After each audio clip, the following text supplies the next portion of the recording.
محمد صلی اللہ علیہ وسلم اللہم صلی علی سیدنا محمد یا رب صلی علیہ وسلم حالات کے قدموں میں قلندر نہیں گرتا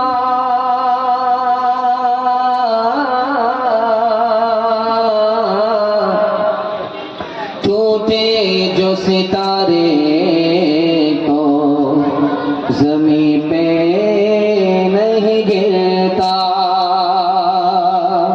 گرتے ہیں بڑے شوق سے سمندر میں دریا لیکن کسی دریا میں سمندر نہیں گرتا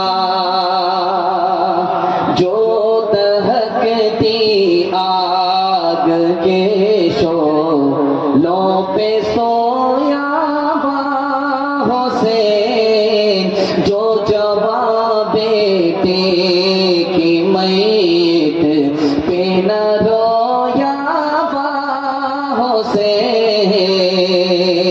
جس نے اپنے خون سے کربل کو سینچا باہوں سے جس نے اپنے خون سے کربل کو سینچا باہوں سے جس نے اپنے خون سے کربل کو سینچا باہوں سے جس نے اپنے خون سے کربل کو سینچا باہوں سے جس نے اپنے خون سے کربل کو سینچا باہوں سے جس نے سب کچھ کھو کے بھی کچھ نہ کھویا باہوں سے جس نے سب کچھ کھو کے بھی کچھ نہ کھویا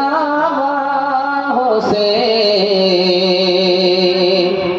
دوسرے روز کا جلسہ بڑا خوبصورت جلسہ عظیم سامعین آغاز پر یہ جلسہ دعا کرتا ہوں اللہ اس کو انجام تک خیریت کے ساتھ سہولت کے ساتھ یہ پہنچائے اور ہمارے سنانے کو آپ کے سننے کو بہت قبول فرمائے یہاں سے لے کر کے وہاں تک سننے کے لیے تیار ہے جوش کے ساتھ ہاتھ اٹھائیے انشاءاللہ راحت میں شکر ادا کریں گے مصیبت میں صبر ہاتھ اٹھائیے انشاءاللہ صبر نہیں ہوگا سر پر آسمان کو اٹھائیں گے خودکشی کریں گے ہاتھ اٹھائیے انشاءاللہ 3 سوال ہے پیغام شروع ہو رہا ہے امام حسین نے کربل کے میدان میں کربلا میں حسینی کو 5 تحفے دیے یزیدی کو 2-3 بددعائیں دیے بددعا کیا تھی اور وہ تحفے کیا تھے یہ میرا پہلا سوال ہے کوفہ کے لوگ مہمان تھے بے ایمان ہو گئے بدل گئے 2 وجہ سے وہ پہلی اور دوسری وجہ کیا تھی یہ میرا دوسرا سوال ہے تیسرا سوال ہے کوفہ کے ظالموں کو کتنے دنوں میں سزا ملی کتنے سال میں سزا ملی یہ آخری سوال ہے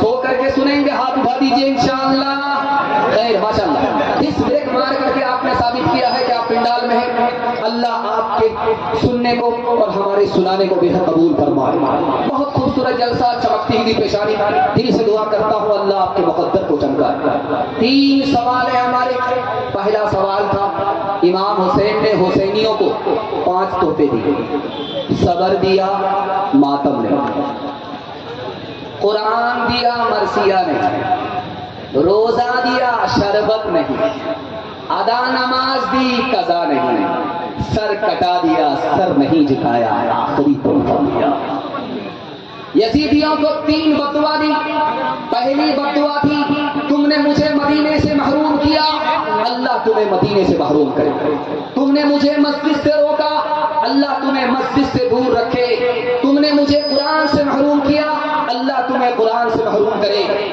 حسین دنیا چھوڑ کر کے چلے گئے بددعا کا اثر آج بھی باقی ہے آپ دیکھیے جو لوگ یزیدی ہیں ڈھول ڈھاکے والے ہیں وہ مسجد سے بھی دور ہیں مدینے سے بھی دور ہیں قرآن سے بھی دور ہیں مطلب کیا ہوا بددعا ختم نہیں ہوئی بددعا کا اثر باقی ہے اللہ نے آپ کو بددعا سے بچا لیا 10 سال سے اللہ نے آپ کو بچایا ہے میں دعا کرتا ہوں ہوں اللہ قیامت تک کے لیے آپ کو ان تمام خرافات سے محفوظ فرمائے۔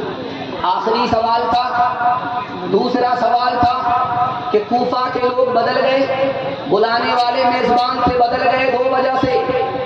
یزید نے لالچ دیا، ابن زیاد نے دھمکی دی، دھمکی اور لالچ میں میزبان بیمان ہو گیا، بدل گیا، تلوار لے کر کے اپنے مہمان کے خلاف ہو گیا۔ آخری سوال تھا، تیسرا اور آخری سوال تھا کہ ان ظالموں کو سزا ملی کہ نہیں ملی؟ صرف 5 سال کے بعد ہی سزا ملی۔ سن 61 ہجری میں امام حسین شہید ہوئے، 4 سال کے بعد سن 66 ہجری میں مختار صفی نام کا آدمی کھڑا ہوا، چن چن کر کے ہلاک کیا، ایک آدمی کو بھی نہیں چھوڑا۔ جس نے امام حسین کا سر سجدے کی حالت میں جدا کیا تھا، اس کو ٹکڑے ٹکڑے کر کے کتے کے آگے ڈال دیا گیا۔ اور ابن زیاد کے فرمان پر جس نے عمل کیا تھا، ابن زیاد نے اعلان کیا تھا کہ حسین کو گرفتار کر کے لانا ہے، اس کو ٹکڑے کر کے مسجد کے صحن میں نشان عبرت بنا دیا گیا، کسی کو نہیں چھوڑا گیا۔ ہاتھ اٹھائیے، وعدہ کیجیے اینٹ کا جواب پتھر سے دیں گے انشاءاللہ۔ اپنوں پر ستم کریں گے، غیروں پر کرم کریں گے، ہاتھ اٹھائیے انشاءاللہ۔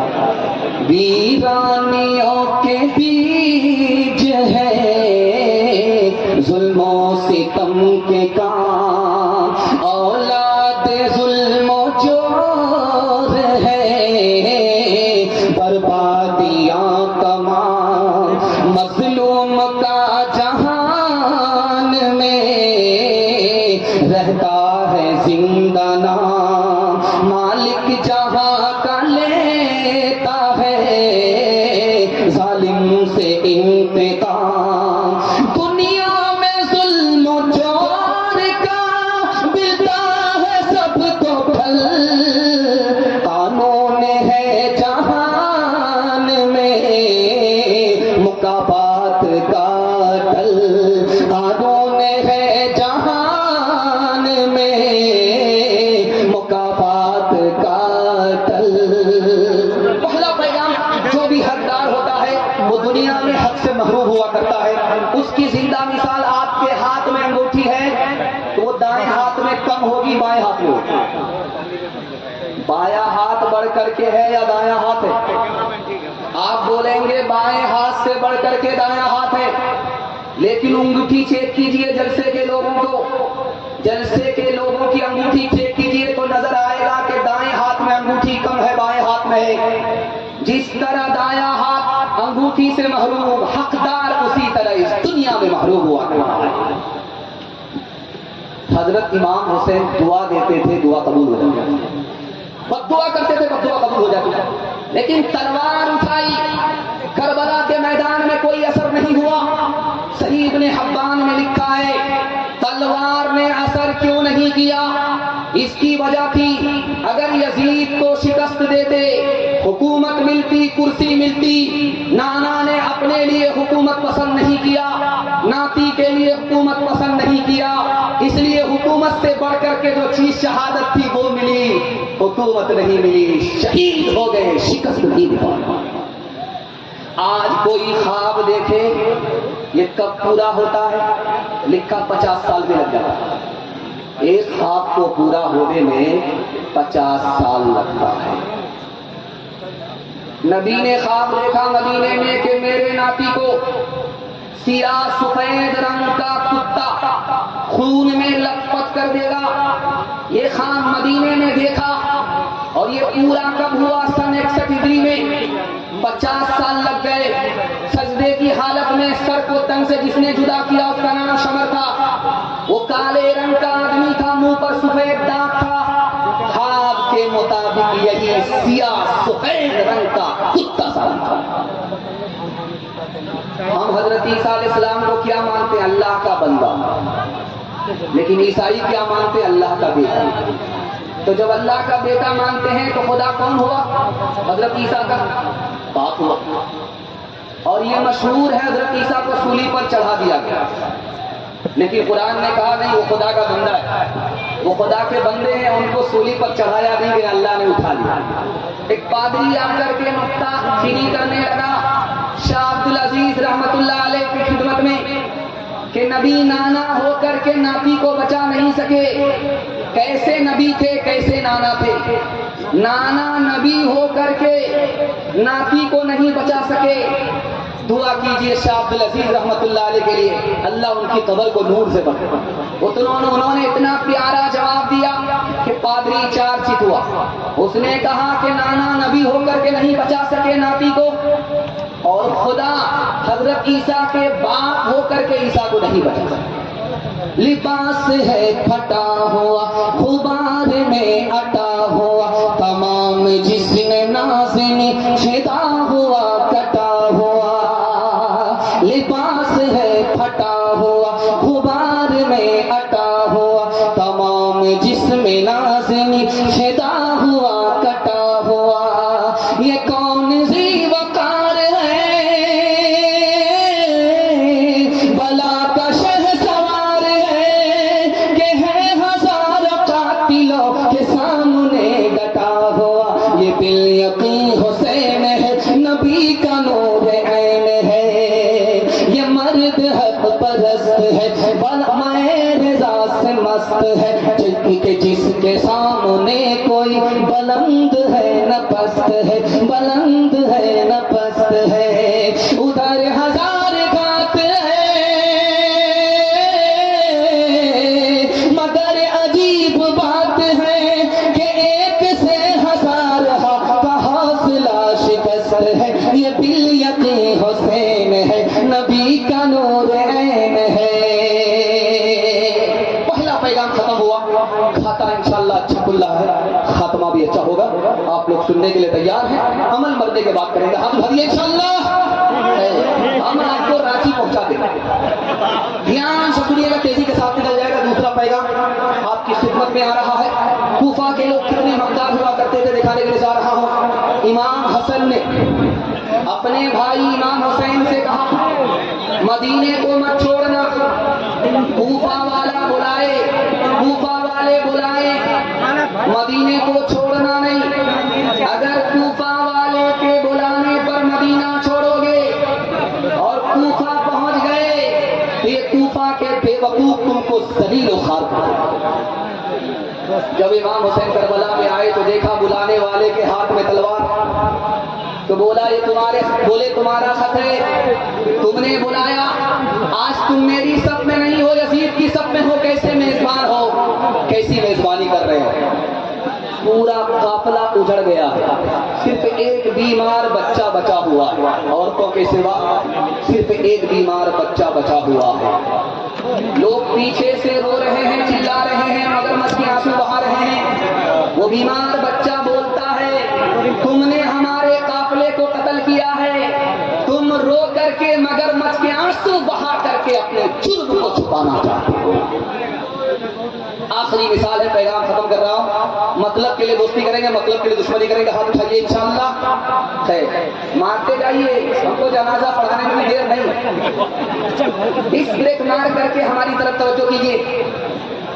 کوفہ کا آدمی مکہ آیا ہے، مسئلہ پوچھ رہے ہیں۔ کیا مسئلہ پوچھنا ہے؟ نماز میں تھا، مچھر نے خون پی لیا، اس کا پیٹ انڈیا گیٹ ہو گیا، اس کے منہ پر جو تھپڑ مارا اس کا پیٹ پھٹ گیا، خون کپڑے کو لگا، بدن کو لگا، ناپاک ہوا کہ پاک ہوا؟